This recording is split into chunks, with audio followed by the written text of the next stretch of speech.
Bonjour chers frères et sœurs, je vous salue vous qui aimez l'histoire. Nous allons poursuivre la série de vidéos sur l'ouvrage de Sarwat Anis al-Asyouti intitulé Origine égyptienne du christianisme et de l'islam. Bon, dans cette partie de l'ouvrage-là, simplement, il se contente de dire que Jésus, tout comme Mohamed, etc., ces deux personnages de ces deux grandes religions abrahamiques, le christianisme et l'islam, faisaient le travail manuel. Alors, il dit que Jésus vit de son labeur un simple charpentier de métier.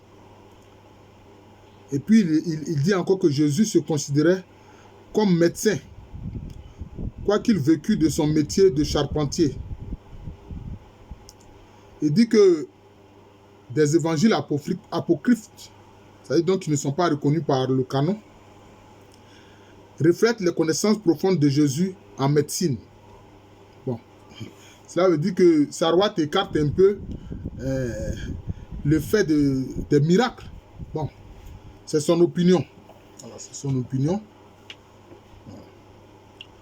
Quant à Mohammed, bon, lui aussi, il débute une vie assez difficile. Voilà. Il doit besogner pour gagner sa vie. Parce que son oncle qu'il a recueilli, Abu Talib, était pauvre. Parce que Mohammed était orphelin, donc il était pauvre. Et donc, Mohammed, l'un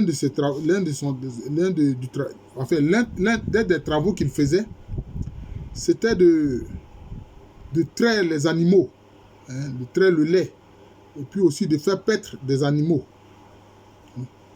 Il dit que ce travail-là d'ordinaire était laissé aux esclaves. C'est ce que Sarwat dit. Et puis aussi, il dit que à l'âge de 25 ans, Mohammed est contraint de s'engager comme chamelier qui accompagne des caravanes de marchands, de commerçants. Voilà. Donc voilà ce qu'il dit aussi bien de Jésus que de Mohammed. Alors il estime que donc il menait une sorte de vie de prolétaire, une vie donc qui est pleine de privations. Ainsi, il dit que Mohammed connaît des privations, il passe des journées entières à se tordre de faim, ne trouvant même pas des dates de qualité inférieure pour remplir son ventre. Voilà. Et puis il dit aussi que dans cette région-là du Moyen-Orient actuel, les pauvres avaient de quoi difficilement se marier. Il dit même qu'encore aujourd'hui au Moyen-Orient, les pauvres sont forcés au célibat parce qu'ils ne peuvent pas payer ce qu'on appelle le mar, dot qu'apporte le mari, pour pouvoir aux besoins d'une famille. Et il dit que c'est pour ça sans doute que Jésus ne s'est jamais marié. Alors que Jésus a dit que c'est pour le royaume de Dieu. Il y a certains qui ne se marient pas à cause du royaume de Dieu. Lui, il dit que c'est à cause de la pauvreté. Il dit que Mohammed restera célibataire jusqu'à l'âge de 25 ans. Âge fort tardif pour l'Arabie. Il ne peut trouver à cet âge qu'une veuve plus âgée que lui de 15 ans. Voilà ce que Sarwat écrit. Voilà. Il dit les deux fondateurs se montrent pleins d'égards envers ceux qui vivent dans le célibat à cause de leur situation précaire. Cas fréquent dans l'Empire romain, bon, il parle ensuite de l'Empire, et dans l'Arabie pré-islamique. Jésus dit, heureux les solitaires, il y en a beaucoup qui se tiennent devant la porte, mais ce sont les solitaires qui entreront dans le lieu du mariage. Bon. Allah ordonne dans le Coran de marier les célibataires ainsi que les esclaves, hommes et femmes. S'ils sont pauvres, Allah les fera se suffire par sa faveur. Il dit Mohammed à Médine, alors chef de l'État médinois, vit dans un logis construit de briques cuites au soleil, avec des chambres faites de branches, de palmiers enduits de boue, au profond bas qu'on pouvait toucher de la main. Il dort par terre sur une natte tressée, faite de feuilles de palmier. Sous sa tête, un oreiller de peau rembourré de lif, ce tissu réticulaire qui enveloppe le pied des branches du dattier. Un jour, une femme des Ansar, les paysans de Médine qui ont accueilli le prophète et l'ont soutenu, lui envoie une couche remplie de laine. Il refuse de l'utiliser et ordonne de la lui rendre, disant, si je voulais, Allah m'aurait comblé de montagnes d'or et d'argent. Voilà. Il dit encore que Jésus s'en va prêcher à pied. Fatigué par la marche, il s'assoit près d'un puits. Pauvre et affamé, faible et sans logis, Jésus dit, à cause des faibles, j'ai été faible. À cause de ceux qui ont faim, j'ai eu faim. À cause de ceux qui ont soif, j'ai eu soif. Alors là, c'est Origène qui fait un commentaire concernant l'évangile de Matthieu. Alors donc voilà un peu. Donc ici, si on veut récapituler ce que Sarwat dit, c'est que Jésus était pauvre, Mahomet était pauvre. Et ils ont fait des métiers qui sont des métiers d'artisans en quelque sorte. Des gens qui travaillent avec leurs mains. Voilà, des gens qui travaillent avec leurs mains. Jésus comme charpentier. Et aussi, il dit que Jésus avait des connaissances médicales. Quant à Mohammed, bon, il faisait traire les vaches. Et puis, aussi, il les faisait paître, etc.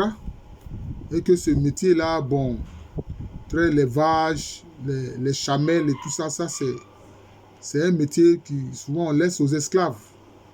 Mais le prophète Mohammed, apparemment, par rapport à ce que Sarwat dit, a été contraint de faire ce travail. Et même quand il était le dirigeant de la cité de Médine, il vivait pauvrement. Bon, ça c'est ce qu'il dit. Il vivait pauvrement. Or, on sait qu'à Médine, le prophète Mohammed va avoir quand même, je peux dire, un champ de dattiers. Voilà. Il va avoir des dattiers à sa disposition, il va avoir des terres. Bon. Mais c'est comme ça que Sarwat présente la chose. Et bon, nous allons prendre en compte ce qu'il dit, simplement. Donc, chers auditeurs, vous voyez que souvent, je suis un peu hésitant sur les affirmations de Sarwat. Mais une partie de ce qu'il dit s'appuie sur des textes qui ne sont pas des textes, je peux dire, des textes canoniques. Voilà, ce ne sont pas des textes canoniques. Voilà. Et vous voyez l'attitude de Mohammed quand on lui envoie justement une tête d'oreiller qui est en laine, il refuse. Il refuse, c'est qu'il veut continuer de vivre humblement.